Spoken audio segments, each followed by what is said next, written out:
Hey everybody, it's Charlie from Daily Motor, and back in 2022, the Ford Maverick launched as a simple, straightforward, affordable, small, functional pickup truck that you could get for $20,000. But now, by 2025, Ford has filled it with technology and jacked the price up all the way to a starting $28,000 price tag, and given us a bunch of tech that you probably don't want on something that's riding on steelies. But either way, we're now getting an 8-inch gauge cluster screen and a 13.2-inch touchscreen in the center on the XL, XLT, Lariat, Lobo, and Tremor trims of the Ford Maverick.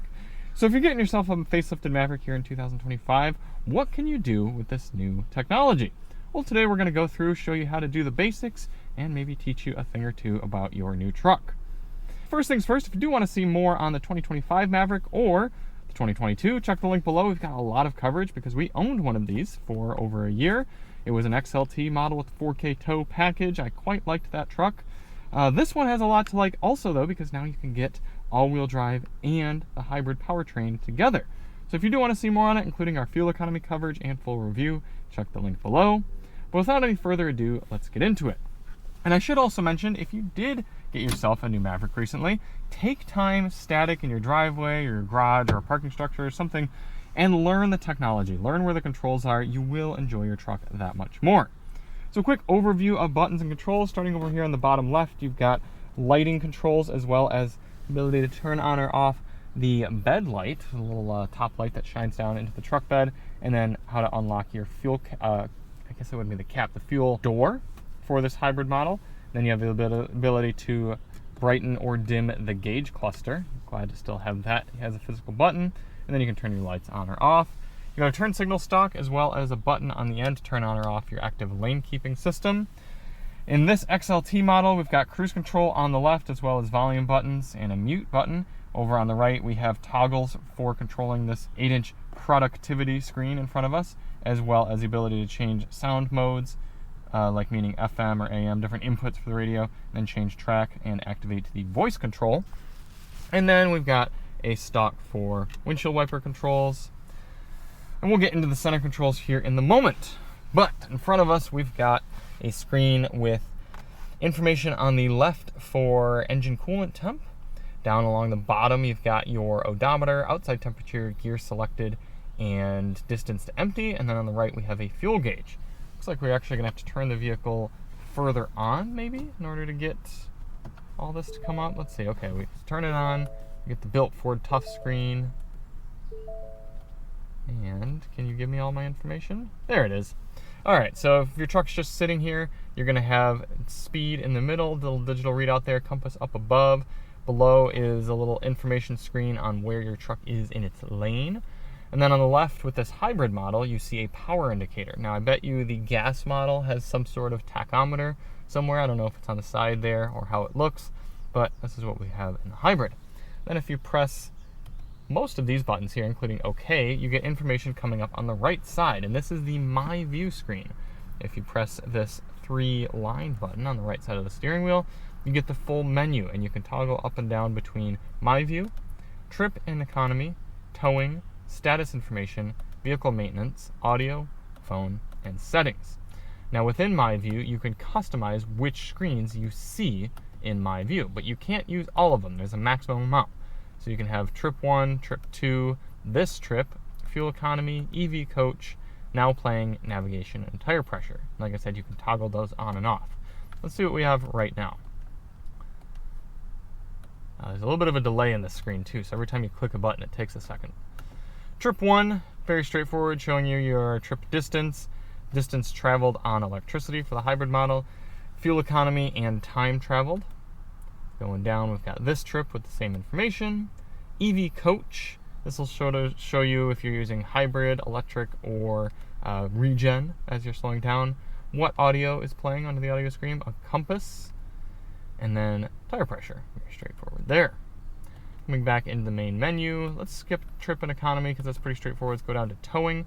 You can see trailer light status. If we had a trailer attached, it would tell us if all of our trailer lights were working. And you can also get a towing status. What does this tell us? Okay, trailer brake. Yeah, it's kind of cool that the Maverick has a built-in trailer brake controller. Well, it would if we had the 4K tow package. And it'll also show you your steering angle and truck angle, apparently. Moving down, status information only shows you if people are wearing their seatbelts or not. Continuing down, vehicle maintenance will show you when you need to get your oil changed, the oil life, and then tire pressure as well. Coming down for audio, you can go to the different presets you have or different inputs. Continuing down to phone, you can view pretty much just the calls and make calls from there. I'm surprised we don't have a favorite contact menu. And then under settings, screen content, you can put on a secondary speedometer that'll show you both miles per hour and kilometers per hour. Oh, here we go. Can we change? For the hybrid, you have a power gauge or none for the left gauge, but I bet you'd have a tachometer for the 2-liter turbo. And then brake coach. With the hybrid, as you come to a stop, it'll give you a little percentage coaching meter on how efficiently you braked, if you want that. Classic view. Do you want a digital speedometer or a round speedometer gauge? Now, if we go all the way back to the main screen, then you can see we've got a little fake round speedometer, but it doesn't show you graduation, so that's kind of annoying. I don't care much for that. Let's change that back to digital speedometer only. And then, oh, man, the lag in this is really getting to me. Settings, vehicle settings, neutral tow. Okay, so if you're going to flat tow your Maverick, that's how you get to that right there. Hold it okay, and then you can flat tow the vehicle without damaging the hybrid system. And that's it for your 8-inch screen. Like I said, for me, I miss the traditional gauges of our Maverick XLT, but this is what you got now for 2025. Making our way into the center, this screen is quite functional, 13.2 inches measured diagonally. And some of the things you're going to notice is that we have essentially no climate controls done in physical buttons anymore. So down here you've got physical volume, physical track. This button, it turns the screen into calm mode. I don't know why we have that. We have our hazard switch, and then a max defrost, and then auto hold. So you can press the brake down when you come to a stop, and the vehicle will hold the brake until you press the gas again. Then further down, we have our engine stop start, a USB-A and USB-C port, our shifter, electronic parking brake, and traction control on or off. We would have a drive mode button right here, depending on the model as well. Seems like they've removed that for XLT for 2025. But all of your climate controls stay persistently down here at the bottom of the touchscreen. I don't love that. It's not a deal breaker for me, but it is kind of frustrating to have to be careful and find where your fan adjustment is when you get in the car, tap it, and wait for it to respond. If it were a lightning quick to respond touchscreen, something like a Tesla, it'd be a little less annoying, but the fact that we have a delay, a little bit of lag, it could be better. Other than that, let's come home and show you what you're going to see on your standard home screen here with the Maverick. Along the top, you have a home button, a clock, moving along some status information for Wi-Fi and data connectivity, as well as Amazon Alexa, a quick toggle for Android Auto or Apple CarPlay if you're connected, then outside temperature. Like I said, you have climate control along the bottom. Then you've got these main toggles that you cannot customize. Okay, interesting. So audio, if you had audio playing, then it would show right there, come up. And then you can see over on the right, we have our phone information, and since we're connected via Android Auto, oops, I seem to have turned my climate control on. Since we have Android Auto connected, then that is how you're going to get to that. But if we didn't have Android Auto connected and we just had Bluetooth phone, we'd get different information about our phone. We cannot slide over, so this is just your home screen, but we can go into settings, features, or apps over here. If we go into apps, we have our Apple CarPlay, Android Auto, YouTube built in. Man, I'm going to keep accidentally turning on the climate control while I'm using this. It looks like we have a YouTube application built in. I don't know if it's going to be signed in or have any sort of active mobile data connection. Let's see. Try searching to get started. Search YouTube. Daily Motor.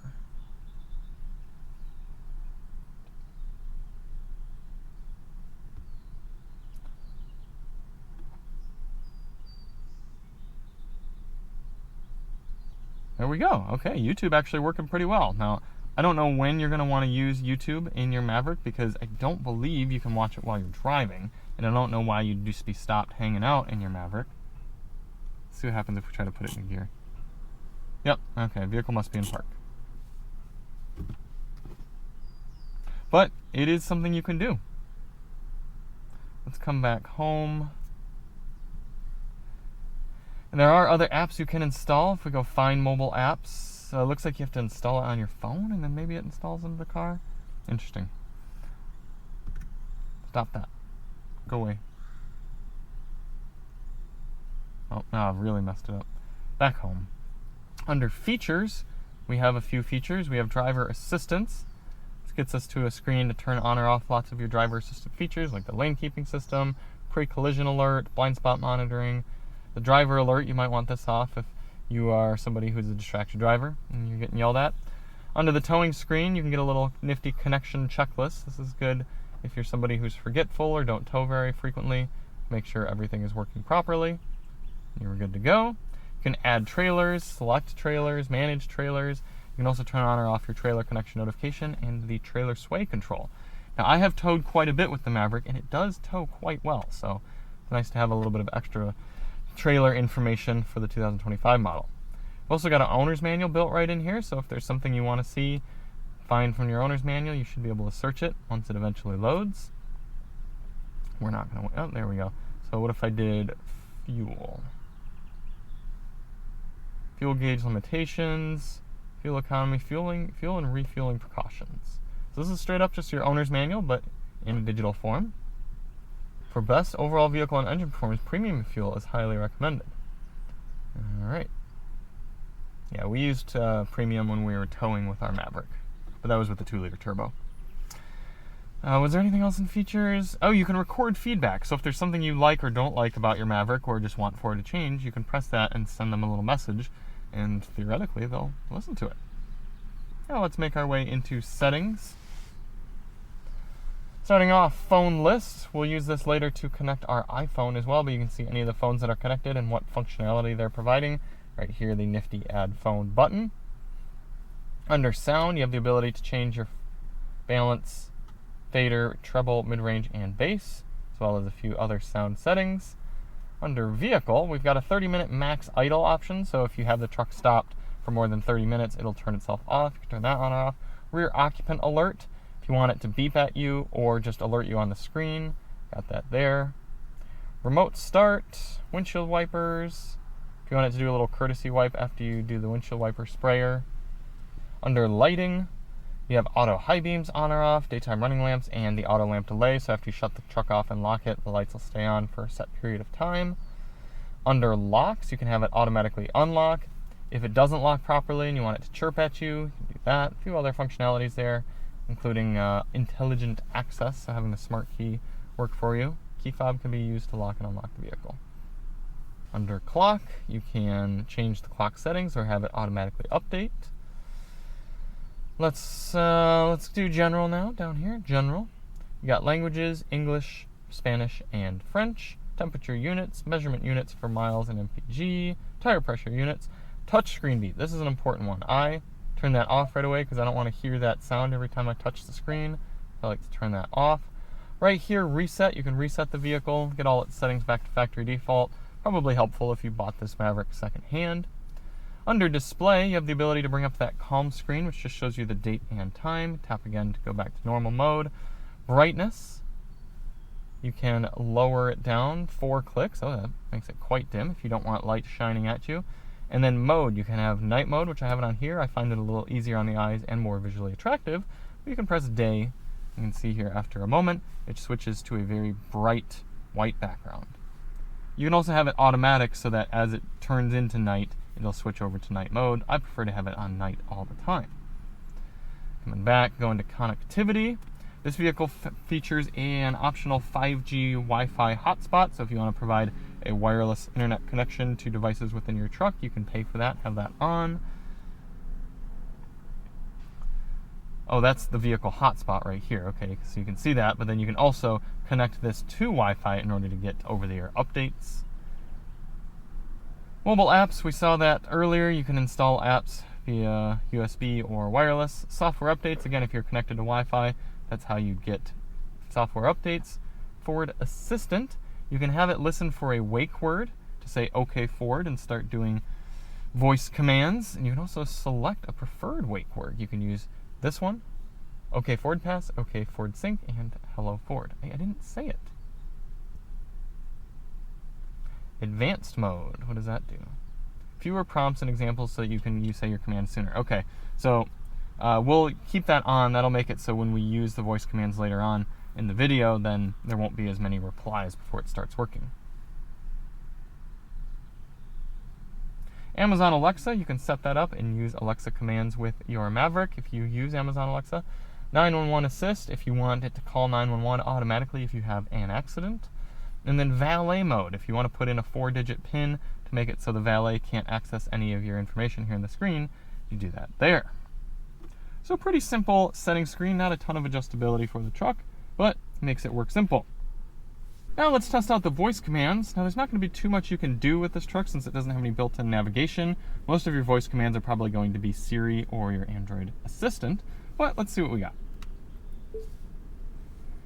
Tune to channel 43 on Sirius XM.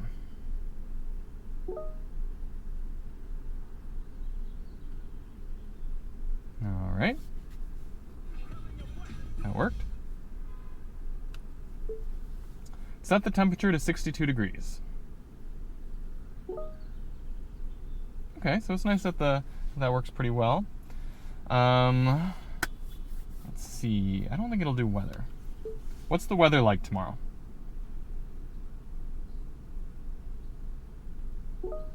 Please try again. Yeah. Okay, so it just provides basic vehicle functionality, but it does seem to work pretty well for that. Now let's show you Android Auto. We're going to show you Apple CarPlay in a little bit because I'm going to actually have to record that separate because I left my iPhone at the house. It's actually being used as a baby white noise machine right now.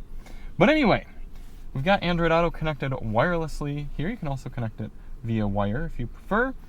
And this is something I appreciate. You get this nice wide screen setup, but if you wanted to, you can press this and then have a more narrow screen setup for Android Auto and then have other information from the vehicle right here on the right.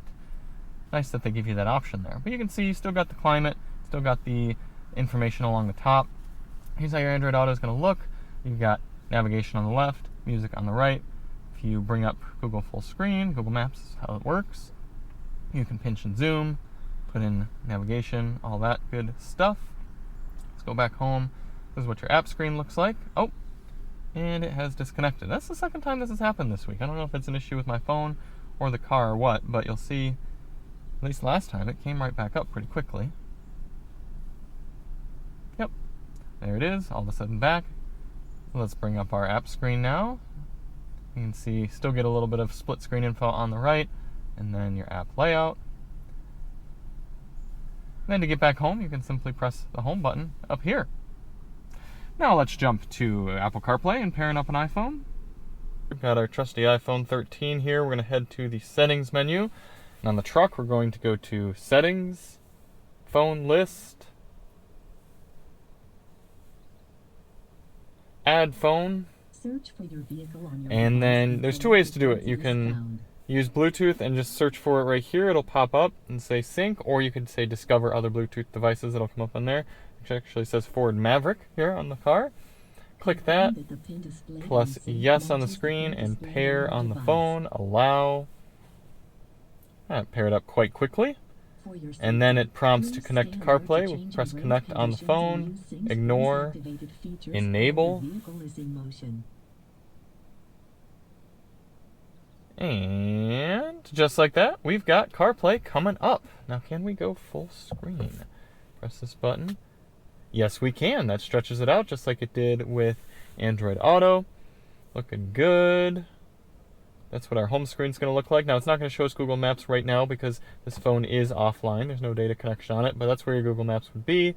That's your media. It does look a little chunky.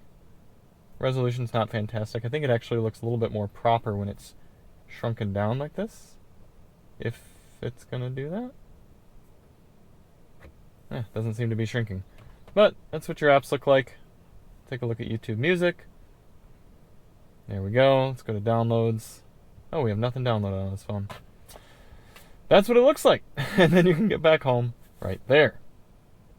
So there it is, the new tech suite here in the Ford Maverick. All things considered, for the price point and for the type of vehicle, it's fine. I actually quite like the screen in the center, although it is canted a little bit down. But maybe that helps reduce glare. So, not the end of the world. don't love not having the physical climate controls. I really wish they had re-engineered this to have climate controls and then, I don't know, put volume somewhere. Just a little bit of a shame there. And I would like a more traditional gauge cluster. I think this is just saving them money. It is cheaper to make a bunch of screens than it is to actually have physical gauges. But either way, let me know what you think. Let me know if you prefer this or the pre-facelift design. Let me know if you have any other questions that I didn't answer. I'll try to get to them. And we'll see you on the next one. I'm Charlie from Daily Motor, and as always, drive on.